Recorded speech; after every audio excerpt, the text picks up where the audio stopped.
All right, so how do we afford a house in Utah? That question is being asked a lot right now. And just yesterday I was talking to a realtor actually who works with a large home builder in Utah. And he was saying, hey, I want to build a home with my builder that has a rental basement. But it'll take over a year to do that, and I'm still uncomfortable with the purchase price of $700,000 to $900,000 in the area that we want. And so he's like, what do I do? You got any ideas? And I said, well, I can't change the price of the job, to build a home with a rental basement brand new in Highland. It's gonna be a lot of money.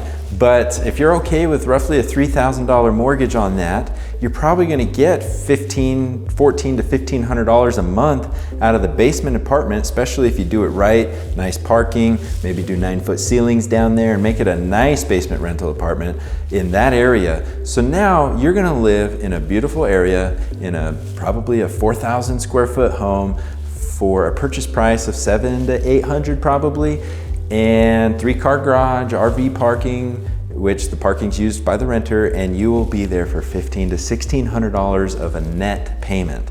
So that's not bad. Also, if it's gonna take you a year to build that house, if you go get an owner-occupied loan on a condo or a townhome in the meantime, those loans require you to sign a form that says you intend to live there for 12 months, which you do. So now you can go pick up another rental property while you're waiting for that home to be built. You're going to buy a townhome or a condo, something that pencils out. If you have the cash to put 20 to 25% down on that, we can easily get you something that will cash flow around $250 to $400 a month, depending on the scenario. So you might as well own what you're living in along the way, convert that to a rental. You're up $200 to $400 depending on that. Let's just say you're up $300 plus the $14 that you're gonna get conservatively out of that basement rental. Now you're $1,700 ahead on your $3,000 mortgage for your dream home. And you're gonna get some tax write-offs, save a bunch of money for owning rental property on your regular ordinary income tax. So anyway, that's one plan that we were just talking about yesterday. I've got a close friend of mine, he's single, and I keep telling him like, hey, let's get you a place. And while you're single, you can rent the other bedrooms out. Just maybe you keep the master for yourself.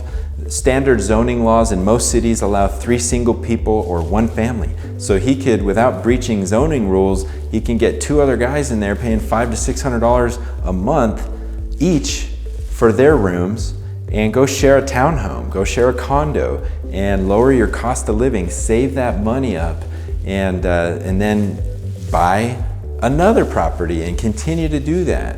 Now, again, the trick is you only have to own your home for 12 months or live in it for 12 months to satisfy the term of that mortgage, and then you can go and do it again.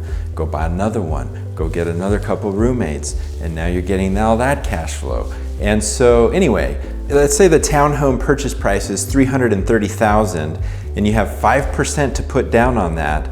At a 2.62 interest rate that's available today, you're gonna have a $1,500 mortgage payment, including your property tax and insurance, and out the door, it's gonna be $1,500. So if you can go get $500 times 2 roommates and get $1,000, you're living in this townhome for $500. Now, that is a very affordable way to own a home in Utah and start to stop paying somebody else's mortgage. And anyway, again, you can repeat that 12 months later. And so that is a great way to start building your rental portfolio, to live cheap while you can, but it's a lot more convenient if you're single. So if you're married, what do?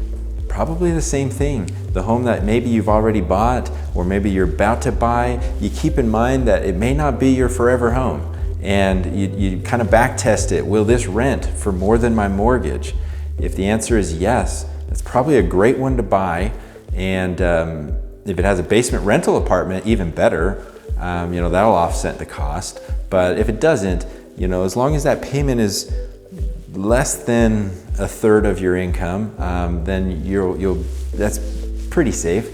And then you can keep that property for a positive cash flowing rental property to help you with your next one. Now your kids are a little older, you need a little more space, and that is exactly the journey that I have been on. And so we're moving from a smaller home to this one that I'm standing in. We're gonna close on this home in November. It's October right now. And believe it or not, I'm gonna convert my home into a rental, making it my third rental property, and those 3 rental properties will pay for the whole mortgage of this new home that can fit my family long-term as they grow. So I will go into detail a lot more on specific numbers in a different video of the journey that I took to get affordable housing in Utah. And that involves selling some of the homes we lived in and keeping some of them that we've lived in for the last basically 10 or 9 years that we've been homeowners in some way or another. We've sold some, we've kept some, and ended up with 3 rentals. The ones we've sold have been tax-free sales to help us with down payments on different things. I'm gonna make a video separate on that, so find that on our channel. But anyway, that is what I would recommend if you're married and you don't wanna rent out rooms. Find a basement rental income out of the property you're in, or buy something conservative for now that you're comfortable with, and maybe it's not what you want. Maybe that means you got to buy a townhome or a condo instead of get the house with the backyard, but you just got to do it for 12 months and then positive cash flow that and help with your next one.